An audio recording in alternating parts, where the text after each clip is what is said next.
మనోహరాబాద్ మండల పరిధిలోని దండుపల్లి గ్రామంలో శ్రీ శ్రీ కనకదుర్గమ్మ అమ్మవారి ఆలయం శిథిలావస్థకు చేరుకోవడంతో గ్రామానికి చెందిన బానూరి లలితా స్వామి గౌడ్, మాజీ ఉప సర్పంచ్ బానూరి మహేందర్ గౌడ్ ఆధ్వర్యంలో శ్రీ శ్రీ శ్రీ కనకదుర్గమ్మ అమ్మవారి ఆలయం పునఃప్రతిష్ఠ కార్యక్రమం ప్రధాన పూజారి రాముశర్మ పంతులు ఆధ్వర్యంలో అంగరంగ వైభవంగా 2 రోజులు అమ్మవారి ఆలయం పునర్నిర్మాణం ప్రత్యేక పూజలు నిర్వహించారని తాజా మాజీ ఉప సర్పంచ్ మహేందర్ గౌడ్ మీడియాతో తెలిపారు।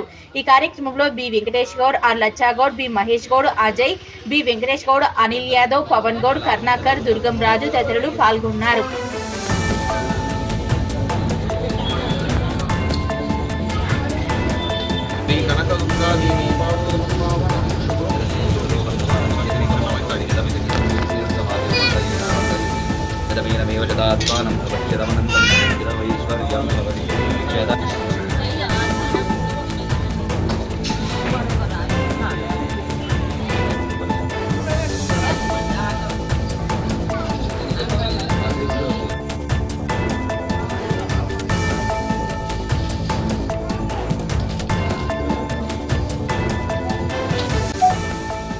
జిల్లా మనోహరాబాద్ మండలం దండుపల్లి గ్రామంలోని శిథిలావస్థలో ఉండేటువంటి ఒక కనకదుర్గ దేవాలయాన్ని మళ్ళీ నూతనంగా నిర్మించి అందులో నూతన శ్రీ కనకదుర్గాదేవి, మైసమ్మ తల్లి మరియు సింహవాహనం, బలిపీఠము, శిఖర ప్రతిష్ఠా కార్యక్రమాలు జరిగాయి।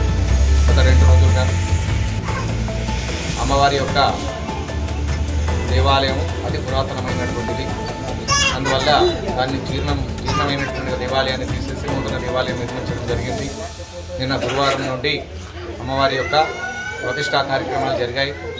ఉదయాన ముందుగా శాంతి మంత్ర పఠనము, గణపతి పూజ, పుణ్యాహవాచనము, అఖండ దీపస్థాపన, ఋత్విక్ వర్ణము, తర్వాత మాతృక, యోగిని, క్షేత్రపాలక, వాస్తు, నవగ్రహ, సర్వతోభద్ర మండల దేవత ఆవాహనలు, అర్చనలు, అదేవిధంగా అమ్మవారి యొక్క విగ్రహానికి జలాదివాసము, మూలమంత్ర హవనము, స్థాప్య దేవత హవనాలు, సాయంకాలము అమ్మవారికి ధాన్యాదివాస, శయ్యాదివాసాలు, మూలమంత్ర హవనాలు, కళాన్యాస హోమాలు, ప్రాణప్రతిష్ఠ హోమాలు జరిగాయి। ఈరోజు తెల్లవారుజామున 5:25 ధనుర్లగ్నం నందున ఆ జగన్మాత యొక్క యంత్రస్థాపన కార్యక్రమం జరిగింది। తర్వాత విగ్రహ ప్రతిష్టాపన కార్యక్రమము, ఇప్పటి వరకు ప్రాణ ప్రతిష్ఠ, పూర్ణాహుతితోటి ఈనాటి కార్యక్రమం అంతా కూడా ముగిసింది।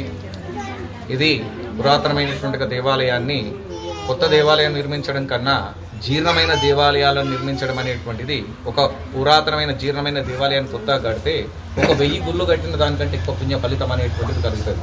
అటువంటిది మన దండుపల్లి గ్రామం లోపల పురాతనమైనటువంటి దేవాలయాన్ని నూతనంగా నిర్మించినటువంటి యొక్క వారి కుటుంబ సభ్యులకు, స్వామి గౌడ్ గారి కుటుంబ సభ్యులకు, అదేవిధంగా గ్రామస్తులందరికీ కూడా అమ్మవారి అనుగ్రహం ఉండాలని కోరుకుంటూ జగదంబ విశ్వపాలిని మాతాకి